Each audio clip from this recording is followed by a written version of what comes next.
नमस्कार साथियों, आज हम हल कराने जा रहे हैं राजस्थान में वनपाल भर्ती परीक्षा में आए हुए गणित के प्रश्नों को। इस पूरी भर्ती में लगभग 12 क्वेश्चन गणित से आए हैं, वो हम हल कराएंगे स्मार्ट सॉल्यूशन के साथ, जो आपके आगे एलडीसी के एग्जाम में भी बहुत ज्यादा काम आएंगे। इसमें लगभग अर्थमेटिक के सारे टॉपिक ही आपके कवर हो जाएंगे। तो हम शुरू करते हैं इन क्वेश्चनों को। पहला क्वेश्चन देखिए, ये एक तालिका दी गई है।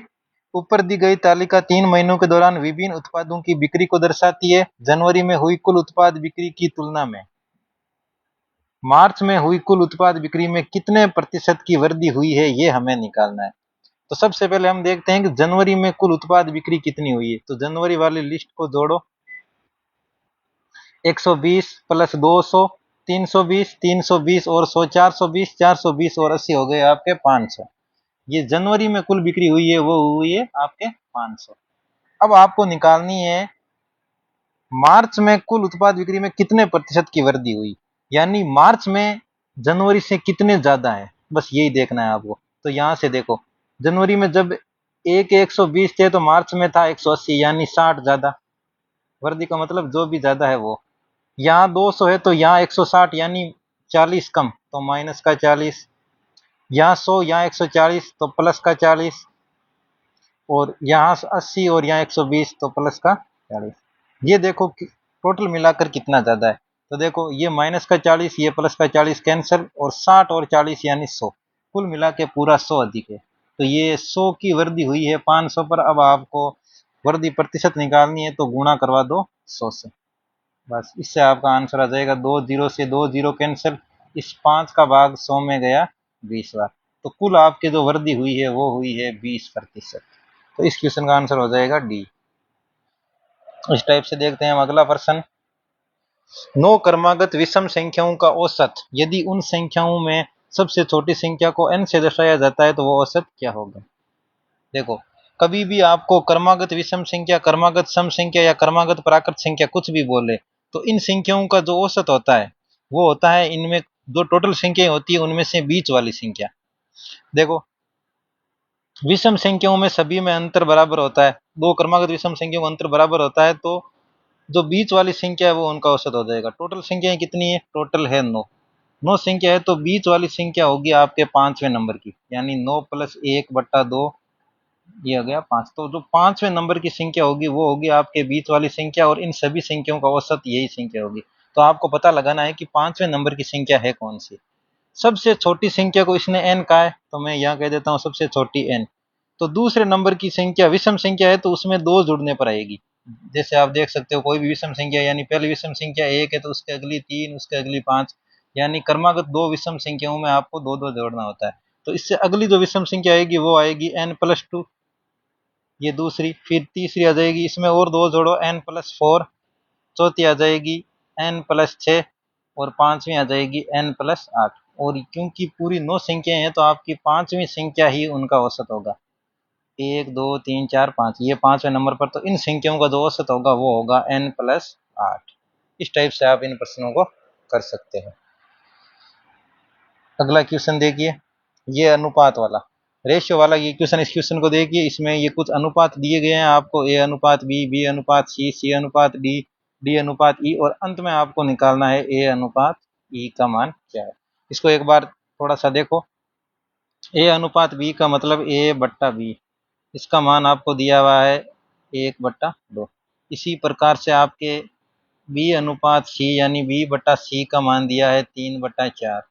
इसी प्रकार से आपके c/d का मान दिया है 5/6, और लास्ट में d/e का आपको मान दिया गया है 7/8। इतना पूछने के बाद यदि आपको पहले और लास्ट का यदि अनुपात पूछते हैं तो वो हम कैसे निकालते हैं। इन देखो, इन सभी को आप मल्टीप्लाई करो। सभी को यदि आप मल्टीप्लाई करोगे तो इस b से ये b कैंसिल, इधर से मल्टीप्लाई करो, a/b multiply b/c multiply c/d multiply d/e multiply, और इधर मल्टीप्लाई कराना है तो आपको कराओ 1/2 3/4 गुणा 5/6 गुणा 7/8।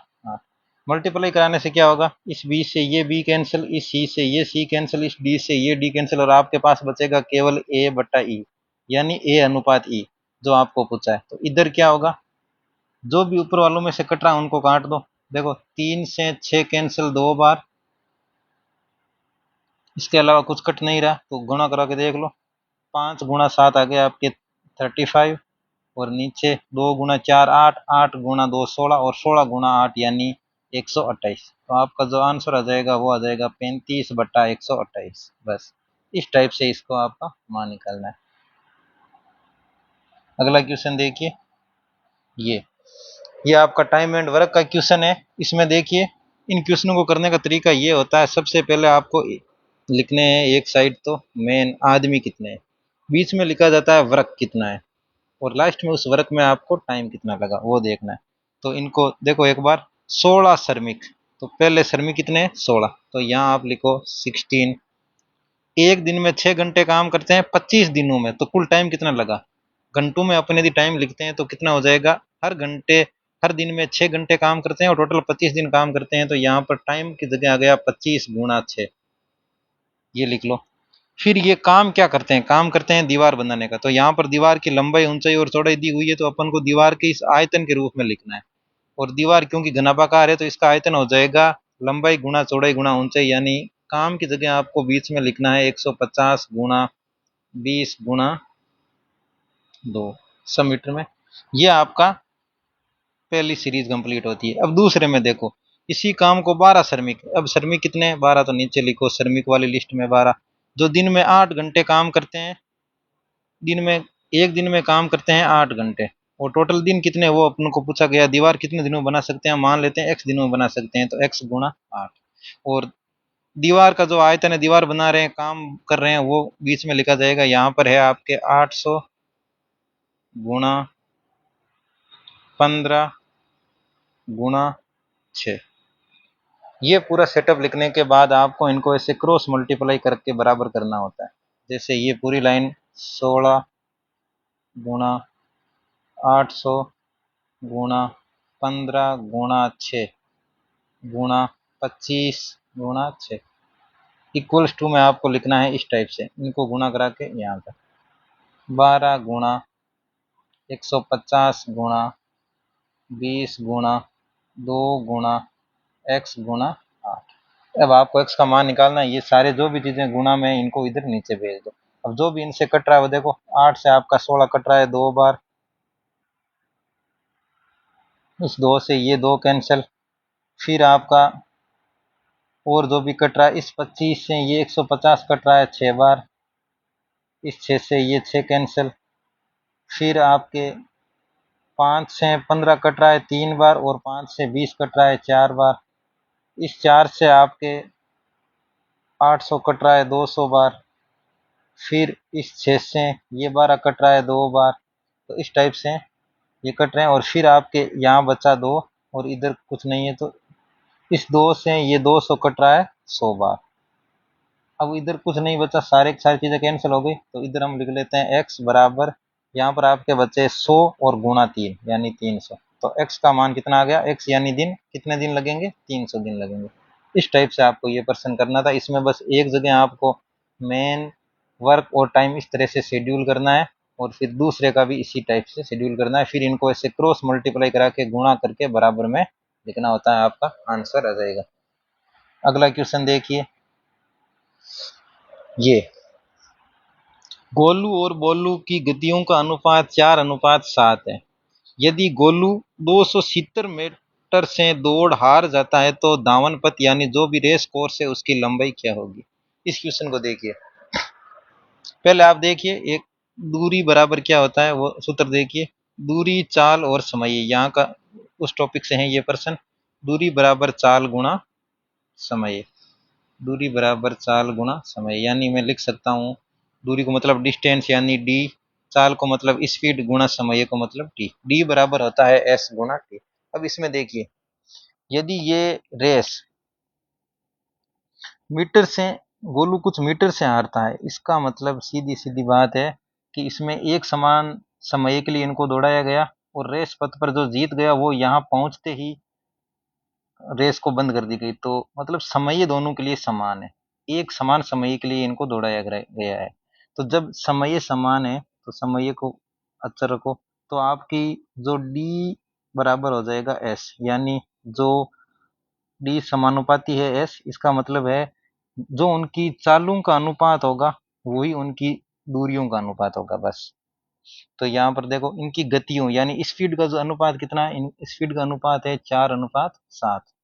ये इन दोनों की स्पीड का अनुपात है, गोलू और बोलू की, जी और बी की। तो बताओ इनकी स्पीड का अनुपात है आपके 4:7, तो इनकी डिस्टेंस, इनके द्वारा तय की गई दूरी का अनुपात भी कितना होगा, 4:7, क्योंकि समय दोनों में समान लग रहा है, तो आपका जो अनुपात उनकी चालों का होगा वही उनका दूरियों का होगा। तो अब देखिए इसने, गोलू ने जब 7 यूनिट दूरी तय की है तो गोलू ने कितनी की है, 4 यूनिट दूरी। तो गोलू ने कितनी यूनिट दूरी कम तय की है, 3 यूनिट। तीन, इस 3 की वैल्यू किसके बराबर है, 3 की वैल्यू है इस 270 मीटर के बराबर, यानी 270 मीटर से ये रेस हार गया, तो 3 की वैल्यू है आपके 270। तो यहाँ से आप निकालो ए की वैल्यू कितनी होगी, इस ए की वैल्यू होगी 270/3 यानी 90। अब देखो दावन पथ की पूरी लंबाई क्या है, जिसने रेस जीती है उसने इस पूरी रेस को दौड़ा है। तो रेस जीती है बोलू ने, तो बोलू कितनी इकाई दौड़ा है, बोलू दौड़ा है 7 इकाई, और ये 7 इकाई ही इस पूरे दावन पथ की लंबाई है। तो आपके एक की वैल्यू जब 90 है तो 7 की वैल्यू कितनी होगी, 90 × 7, तो 9×7 = 63 यानी 630। ये हो गए आपके 630 मीटर। तो इस पूरी जो दावन पथ की लंबाई हो जाएगी वो हो जाएगी 630 मीटर। इस टाइप से ऐसे प्रश्नों को करना होता है, रेस से संबंधित प्रश्नों को इस प्रकार से करना होता है। ये पहला एक सूत्र होता है, ये आपको डिसाइड करता है कि इनमें संबंध क्या होगा। अगला प्रश्न देखिए, ये ये आपके सीआई से संबंधित प्रश्न है, बहुत ही शानदार प्रश्न है। दूसरे और तीसरे वर्ष के लिए ब्याज की एक निश्चित दर पर निश्चित राशि पर चक्रवृद्धि ब्याज, दूसरे वर्ष के लिए आपका चक्रवृद्धि ब्याज है 21,780 और तीसरे वर्ष के लिए है 23,958, और आपको ब्याज की दर निकालनी है।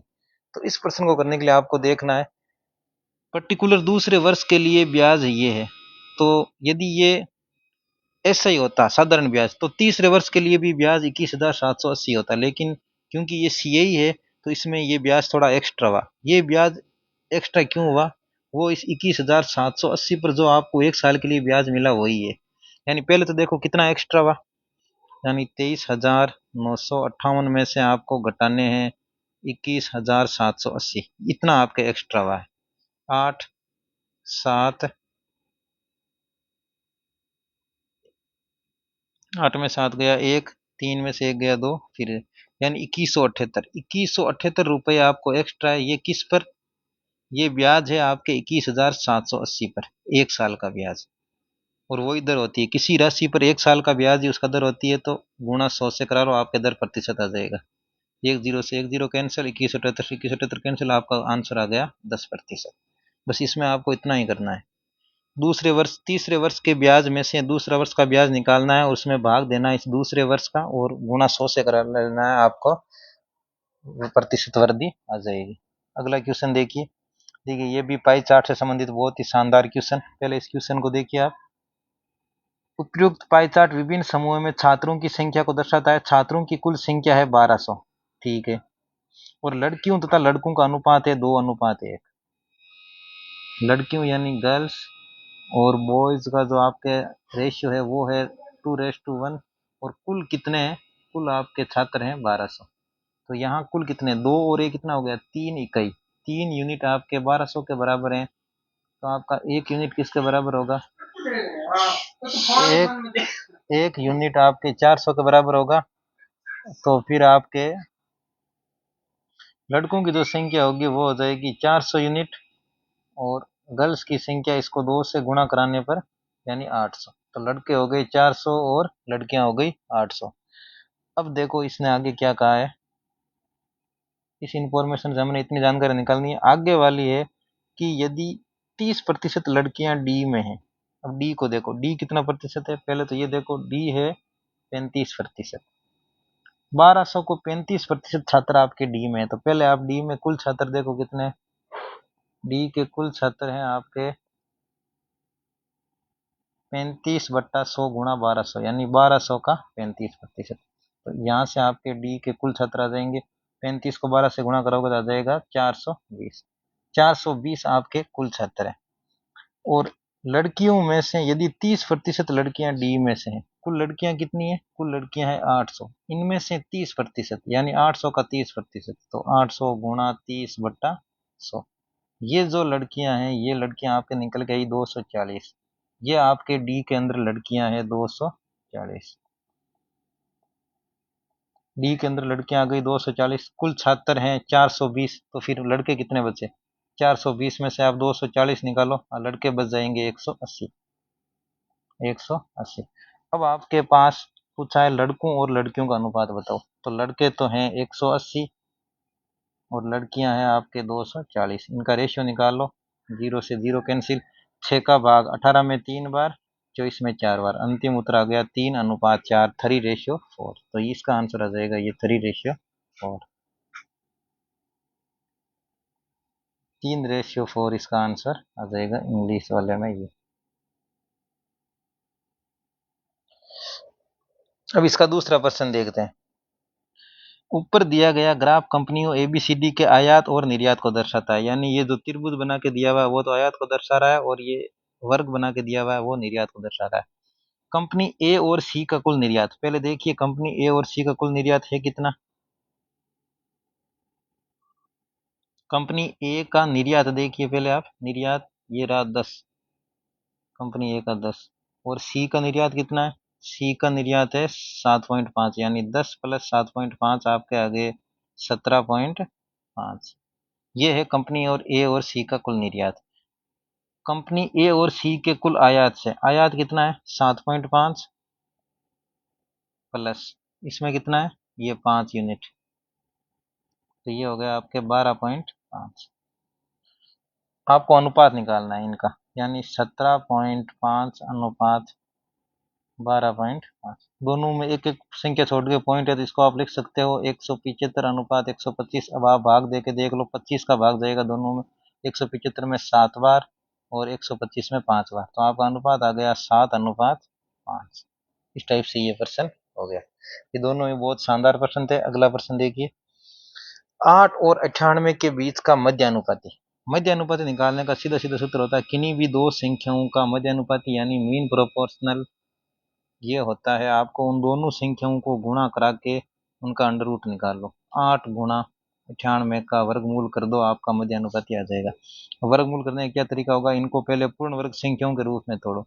8 को देखो, 8 को मैं लिख सकता हूँ 4 गुणा 2, इसी प्रकार से 98 को मैं लिख सकता हूँ 49 गुणा 2। तो इनमें जो पूर्ण वर्ग है, जिनका वर्ग पूरा निकाला जा सकता है, वो है 4। 4 का वर्ग कितना होता है? 4 का वर्गमूल कितना होता है? 2। तो ये बाहर आ गया 2 बन के। 49 का वर्गमूल कितना होता है? 7। तो ये बाहर आ गया 7 बन के। फिर पीछे क्या बचा? फिर पीछे बचा 2 गुणा 2। तो ये उत्तर आ गया 2 गुणा 7 गुणा, और 2 गुणा 2 यानी वर्गमूल ऑफ 4, 4 का वर्गमूल होता है 2। तो 2 गुणा 7 14, 14 गुणा 2 28, यानी 28। ये आपका इन दोनों का मध्य अनुपाती आ गया। अगला प्रश्न देखते हैं। एक वृत्त की त्रिज्या क्या होगी जिसका क्षेत्रफल दो वृत्तों के क्षेत्रफलों के योग के बराबर है और उनकी त्रिज्याएं दे रखी है 20 सेंटीमीटर और 21 सेंटीमीटर। तो इस प्रश्न को करने का मतलब देखो, मान लेते हैं उस वृत्त की त्रिज्या है r और इसका क्षेत्रफल होगा pi R square, pi capital R square. इस वृत्त का जो क्षेत्रफल है वो दो अन्य वृत्त जिनकी त्रिज्याएं 20 सेंटीमीटर और 21 सेंटीमीटर है उनके क्षेत्रफलों के योग के बराबर है। तो इस वृत्त का क्षेत्रफल हो जाएगा पाई गुणा आर स्क्वायर, यानी 20 का स्क्वायर, प्लस दूसरा का योग, दूसरा से वर्त का हो जाएगा पाई गुणा 21 का स्क्वायर, 21 का स्क्वायर। ये हर जगह आपका पाई कॉमन आ जाएगा। पाई आर स्क्वायर बराबर, यहाँ से अपन ने पाई कॉमन लिया 20 का स्क्वायर प्लस 21 का स्क्वायर। इस पाई से ये पाई कैंसिल, तो इस वर्ग की जो त्रिज्या का वर्ग होगा वो हो जाएगा 20 का स्क्वायर यानी 400, 21 का स्क्वायर यानी 441। तो आपके आर स्क्वायर का मान आ जाएगा 841। अब आपको निकालना है आर का मान, तो इसमें आ जाएगा अंडर रूट ऑफ 841, यानी आपके आर का मान 841 का वर्गमूल होता है 29। तो फिर आपका उस वृत्त की त्रिज्या हो गई 29 सेंटीमीटर। इस टाइप से आप ये प्रश्न कर सकते हो। ये वो समकोण त्रिभुज में ट्रिपलेट की तरह ही होता है। अगला प्रश्न देखिए, ये बहुत ही शानदार प्रश्न है। ऋषि अपने कार्यालय तक पहुंचने के लिए प्रतिदिन 80 किलोमीटर की यात्रा करता है। फिक्स यात्रा करता है 80 किलोमीटर की। एक दिन उसे कार्यालय जाने के सामान्य समय से 1 घंटे की दूरी देरी हुई, इसलिए उसने अपनी गति 4 किलोमीटर प्रति घंटा बढ़ा दी और इस तरह वे सामान्य समय पर कार्यालय पहुंच गया। कहने का मतलब है 1 घंटे लेट रवाना होने के बाद भी जब वो अपनी गति में 4 किलोमीटर बढ़ा देता है तो वो टाइम पर पहुंच जाता है। यानी उसकी गति में 4 किलोमीटर की वृद्धि होते ही वो अपने समय में उसके 1 घंटे में एक वो समान दूरी वो 1 घंटे कम समय में तय कर लेता है। तो एक सामान्य दिन में ऋषि की गति क्या होगी? इस प्रश्न को करने का बेस्ट तरीका होता है ऑप्शन से। अब ऑप्शन देखो, पहले उसकी जो भी गति है उससे उसको कितना टाइम लगता है, और 4 किलोमीटर गति बढ़ाने के बाद उसको 1 घंटा कम लगना चाहिए। बस आप ऑप्शन से ये चीज मैच कराओ। देखो मैं मान लेता हूँ, पहले उसकी गति मान लो 20 किलोमीटर थी, तो 20 किलोमीटर पर आवर उसकी गति थी और 80 किलोमीटर तय करना है, तो समय लगेगा 80/20 यानी 4 घंटे। अब यदि वो गति 4 किलोमीटर बढ़ाता है यानी 24, तो 80 बटा, अब उसको 3 घंटे ही लगने चाहिए, तो 80/24 3 नहीं होता है, ये 24 24 मल्टीप्लाई 3 72 ही होता है, यानी 3 से ज्यादा आएगा, तो इसका आंसर 80 20 नहीं होगा। फिर मिलाते हैं 16 से। 16 किलोमीटर पर आवर से उसको पहले टाइम कितना लगता है, 16/80 यानी 5 और। अब यदि मैं इसको 4 बढ़ा दूं, 16 में 4 बढ़ाते 20, अब उसको 4 घंटे लगने चाहिए, तो 80/20 में उसको कितना टाइम लगेगा, 4 घंटे। ये आपका मैच कर गया। पहले उसको 5 घंटे लगते थे, अब 4 घंटे लगते थे, यानी 1 घंटा कम लग रहा है। और यही इसने कहा है कि 1 घंटे की देरी होने के बाद भी वो समय पर पहुंच जाता है, यानी गति बढ़ाने पर वो उसके समय में 1 घंटे की कमी हो जाती है। तो ये आपके 16 किलोमीटर से मैच हो गया। तो इस टाइप से इन प्रश्नों को आप ऑप्शन से बेस्ट मेथड से कर सकते हो। सबसे अच्छा मेथड होता है ऑप्शन से करने का। इसको बेसिक से कैसे करें वो भी मैं आपको बता देता हूँ। बेसिक से इसमें टाइम लगता है, लेकिन ये कैसे होता है वो देख लो आप। उसकी दूरी है 80 किलोमीटर की यात्रा करता है, और तो पहले उसको टाइम कितना लगता है, जैसे मैं मान लेता हूँ उसकी सामान्य गति है s, और उसको सामान्य टाइम लगता है वो लगता है t। तो 80/s का मान कितना है आपके t है, या मैं लिख सकता हूँ 80 = s × t।